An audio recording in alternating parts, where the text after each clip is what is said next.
Assalamu alaikum wa rahmatullahi wa barakatuh, dear brothers and sisters. Have you ever heard that put salt in the toilet? According to witchcraft, this practice is now circulating on social media, in some homes, and even in discussions in mosques or among families who believe they are affected by sihr, the witchcraft mentioned in the Quran. But the question we are going to explore together is deeper. Does the Quran actually approve of this? And above all, why do so many believers think that this physical gesture, pouring salt into water, could break an invisible hold? We live in a time when a fear of evil, the evil eye, and jinn drives many to seek immediate solutions.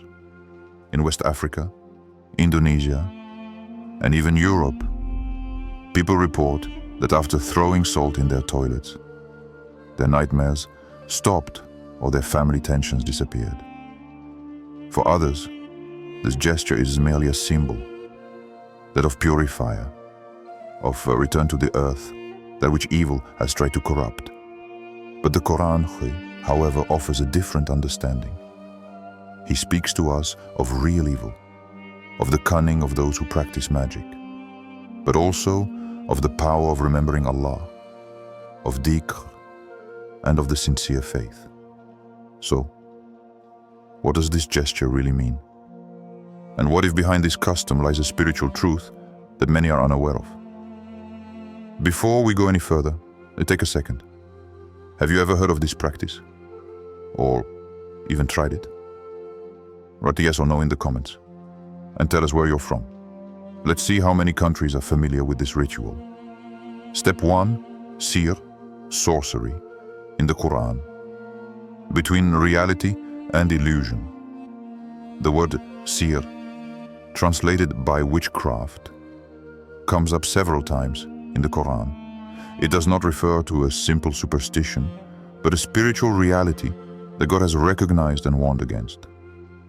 In Surah Al-Baqarah 2:102, Allah tells the story of Harut and Marut. Two angels were sent to Babylon to teach men the distinction between good and evil. They taught people magic, but they taught nothing without saying, "We are only a temptation, do not be an unbeliever." This story shows that witchcraft exists, but that it only acts by the permission of Allah. Evil, even when it seems powerful, remains under divine control. Similarly, in the history of Moses, faced with Pharaoh's magicians, the Quran describes how they threw down their ropes and sticks, and that, through illusion, they bewitched people's eyes. Surah Al-A'raf 7:116. Yet, Moses' staff swallowed their illusions, a sign that the truth dissolves the lie, like light dispels shadow. Even today, witchcraft practices persist. In some villages in Niger, Morocco, and Pakistan, families report discovering knots, hair, or mysterious papers in their homes, supposed signs of spells. These stories serve as a reminder that the fear of sihr remains alive in our modern societies, despite science and technology. But the Quran teaches us something else. The believer does not fight witchcraft through fear or isolated symbolic gestures.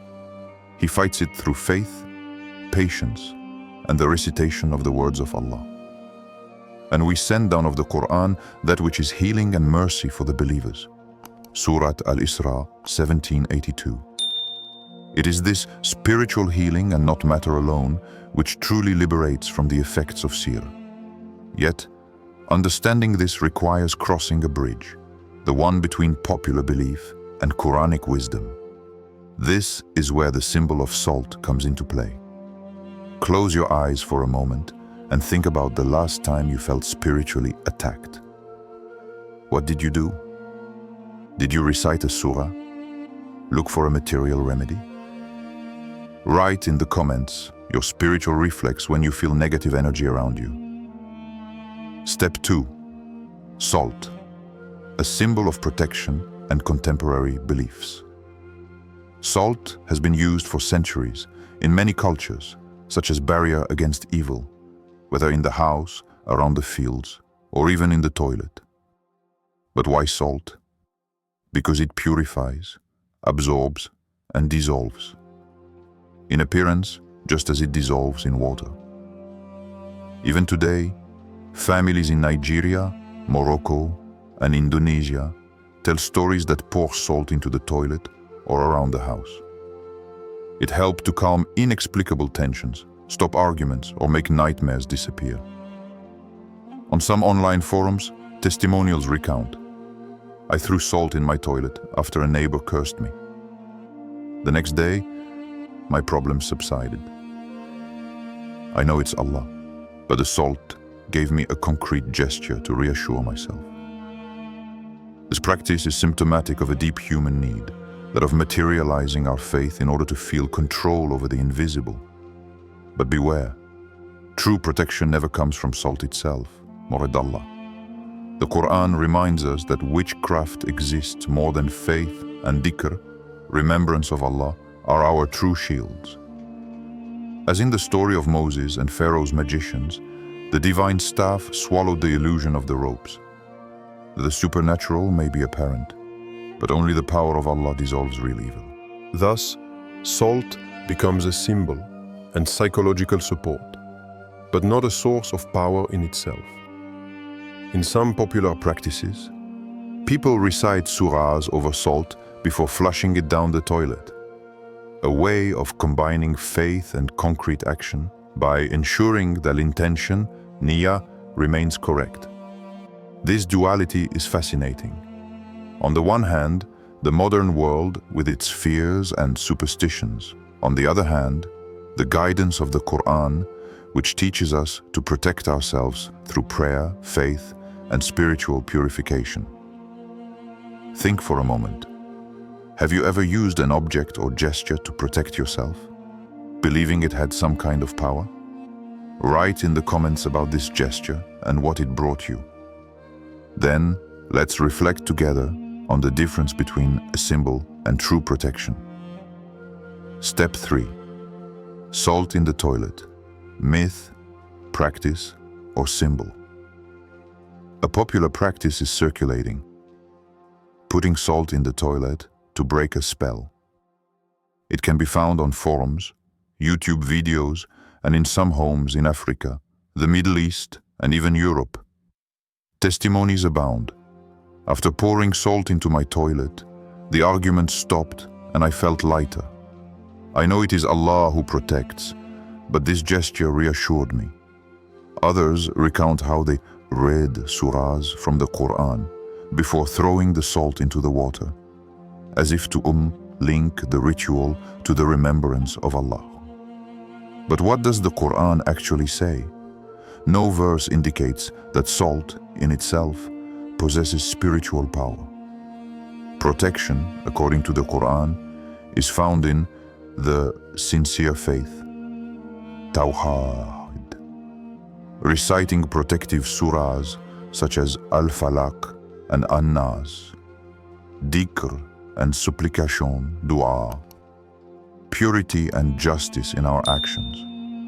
The story of Moses and Pharaoh's magicians, Surah Al-A'raf 7:1-16, illustrates that the illusions of evil can be powerful, but that the divine truth destroys them. Similarly, in contemporary communities, families who believe themselves to be victims of witchcraft, for example in Dogonduchi, Niger, place salt in their toilets or in corners of their homes. These gestures are symbolic, often inspired by fear, and reflect a universal quest, the desire to materialize spiritual protection. It is therefore essential to distinguish between salt, symbol, psychological support, or material gesture; faith, real protection, guided by the Quran and prayer. In this context, salt in the toilet does not break the spell by itself. It can help to focus intention, to channel energy, but the power belongs solely to Allah. Real example. A family in Indonesia recited surahs over salt before throwing it into the water each morning. The feeling of security was real, but local scholars remind us it is called niyyah, faith and remembrance of Allah. This blend of concrete action and spirituality reflects a universal truth. Humankind often seeks a visible manifestation of its faith to confront the invisible. But the Quran guides us toward the true power of prayer and trust in God, not toward material objects. Imagine yourself standing in front of your toilet with a little salt. What do you think? Is this gesture a symbol or a source of protection? Write your opinion in the comments and explain why you feel this way. Step 4. The Islamic approach: faith, protection, and wisdom. Faced with the fear of sihr, witchcraft, the believer may be tempted to seek immediate solutions, sometimes materialized by objects like salt. But the Islam teaches us a clear approach. Protection never resides in matter, but in sincere faith and remembrance of Allah. 1. The power of faith and Tawheed. The Quran reminds us that evil can only befall us with the permission of Allah. And whoever places his trust in Allah, He is sufficient for him. Surah At-Talaq 65:3. The believer must first and foremost strengthening his relationship with Allah through prayer, recitation of the Quran, and awareness of His presence. 2. Reciting protective surahs. Certain surahs are particularly recommended for spiritual protection. Al-Falaq and An-Nas, they protect against visible and invisible harm. Ayat al-Kursi, Surah Al-Baqarah 2255, offers powerful daily protection. Contemporary stories show that families who feel threatened by spells or unseen influences find peace can be found by reciting these verses regularly, sometimes combining their practice with a symbolic gesture, such as throwing salt. But the scholar Asim al-Hakim reminds us, salt in itself has no power. What protects is faith and recitation. 3. The role of salt, symbol and intention. Salt can be used as a symbol of purification. More, it should never be considered the source of protection. The intention, niyyah, is essential. Salt helps to focus the mind, but security only comes from the mercy of Allah. 4. Recommended daily practices. For a believer wishing to protect themselves effectively, maintain the purity of the home and living spaces, recite regularly the Quran and prophetic invocations. Avoid superstitions that could lead to shirk, associating power with other than Allah. To act with justice and kindness, because the moral behavior strengthens spiritual protection. An Indonesian family recited verses from the Quran over the salt they flushed down their toilet every morning. The feeling of security was real, but the scholar explained to them that the protection came solely from Allah. Salt was just one conscious support, a visible reminder of their faith. Today, choose a protective verse or surah that you will recite every day to feel safe. Write in the comments which one you chose and why. This will help others find authentic models of spiritual protection. Step 5. Case study and application between reality and Quranic guidance. In some communities today, the fear of dhikr remains very real. For example, at Niger, in the city of Dogonduchi, families report having found knots, hair, or mysterious papers. In their home, they found supposed signs of witchcraft. Faced with this threat, they adopted popular practices: pour salt into the toilet, scatter salt in the corners of the house, or recite invocations while using salt. A local family explained, "We do everything to protect our children." Salt reassures us, and reciting the Quran reminds us that only Allah can truly protect us. This testimony perfectly illustrates the duality between physical gestures and spiritual protection. Salt acts as a psychological support, a way to materialize the intention to protect oneself. More, true protection comes from faith and remembrance of Allah. Lessons from the Quran.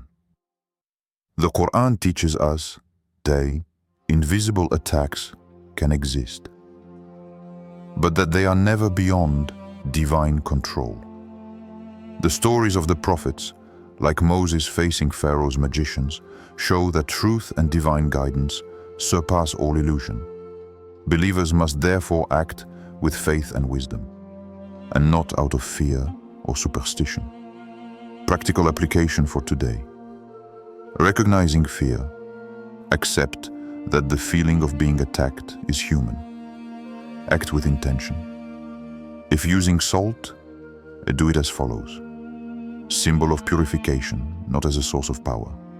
Strengthening faith. Recite the protective surahs, Al-Falaq, An-Nas, Ayat al-Kursi. Purify your environment, keeping the house clean, keeping away harmful and unfair behavior. Supporting the community, to exchange, teach, and remind that ultimate protection comes from Allah. Thus, the combination. Contemporary testimony plus Quranic guidance shows that popular practices, like putting salt in the toilet, can reassure. More, they can never replace faith and dhikr. They only become effective when they are rooted in the awareness of divine power. Share your experience. Have you ever been in a situation where you felt spiritually attacked? What was your reaction? A symbolic gesture? A recitation of the Quran? Or both? Tell your story in the comments so others can learn from your experience.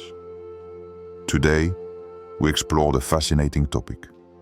Putting salt in the toilet to break the spell. We have seen that this practice, although it can be reassuring and symbolize purification, has no power in itself. True protection always comes from faith, recitation of the Quran, dhikr, and sincere reliance on Allah. Salt can be used as symbolic support, but it must always be accompanied by awareness and correct intention, niyyah. Contemporary stories show that people often seek concrete actions to feel protected. However, the Quran reminds us that power lies solely in divine guidance. Summary of key points. The sihr exists, but ultimate power belongs to Allah. Salt can be used as a symbol, never a source of protection. The genuine protection, it involves reciting the Quran and having sincere faith. Fear can lead to superstitious practices. Wisdom teaches us to act with intention and faith. Today, choose one action to strengthen your spiritual protections this week. Recite a protective surah, cleanse your living space, or meditate on your faith. Write in the comments what you have chosen and when you will do it. Inspire and encourage others to act as well.